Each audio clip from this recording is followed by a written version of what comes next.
Hi, I'm Sydney, the 2023 Northeast Regional Youth Poet Laureate and the 2020 Philadelphia Youth Poet Laureate. But before I was even Youth Poet Laureate, I was a Black girl in a 5th grade classroom. The only Black girl in her class, actually, who was afraid to share how she felt. That year, I was dealing with a lot of different emotions. My friend had betrayed me. I wasn't that good at grammar. Transitioning into middle school, I didn't really know what my thing was. And then that's when I found poetry. Poetry gave me the space to write about everything I was going through. And those thoughts didn't have to stay on the page. I could share them with others to connect with them.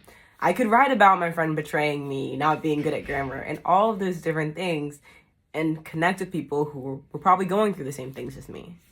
By 8th grade, I started putting my poems together, and that would eventually turn into my first book, Daydreaming. And my sister actually illustrated the cover and some of the illustrations in the book as well. I wrote Daydreaming for myself, but also for every Black girl who's ever felt out of place, for every Black girl who's ever made to feel like their hair is a petting zoo, for every Black girl who's been told to quiet down and to calm down and not just share your words because you're being too political or you're sharing too much about yourself. I wrote this for every Black girl who sits in a classroom and feels like they're the only one going through that. Daydreaming is split into 4 sections, and each one really explains my journey. The first one is coexisting with the world. And this really focuses on social justice issues and things that, keep me up at night. A lot of times I think we get numb to things that are happening in the news. And other nights we're just sad, we're just crying, or we're angry. And that really is what the first part of my book is about. Thinking about social justice issues, thinking about police brutality, climate change, social media, how we look, and how that affects us day to day. And really from the perspective of a Black girl navigating predominantly white institutions. The second section is entitled Thinking About You. Now this section really is about crushes. It's about relationships, liking someone, hoping that they like you back, texting them, hoping that you get a response, and then being really sad if you're left on red. I'm sure we've all gone through those things, and I think there's definitely an underlying feeling of wanting to tell someone how you feel, but also being really scared of rejection. So, yeah.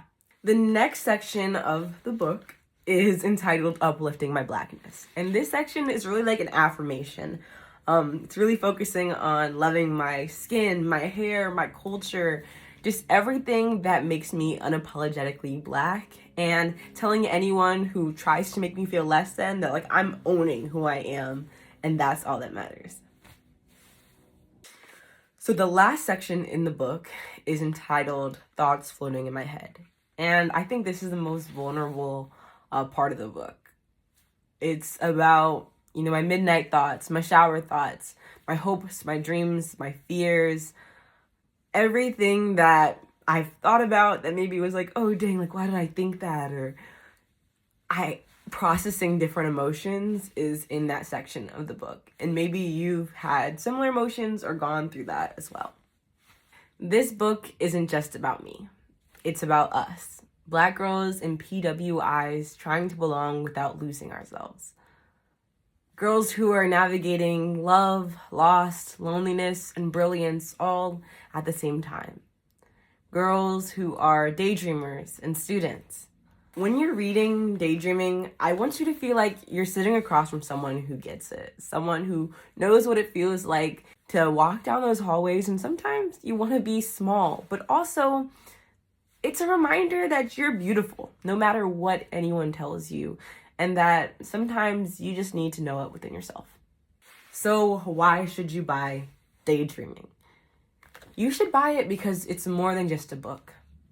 It's a safe space a brave space, a quiet space, a bold space, all in one. Whether you're in 7th grade or in your senior year, this book is here to remind you that you are not alone. Your voice matters and your story deserves to be shared. I hope this book becomes a reminder that you don't have to shrink yourself to fit in. You can expand, to heal, to hope, to dream.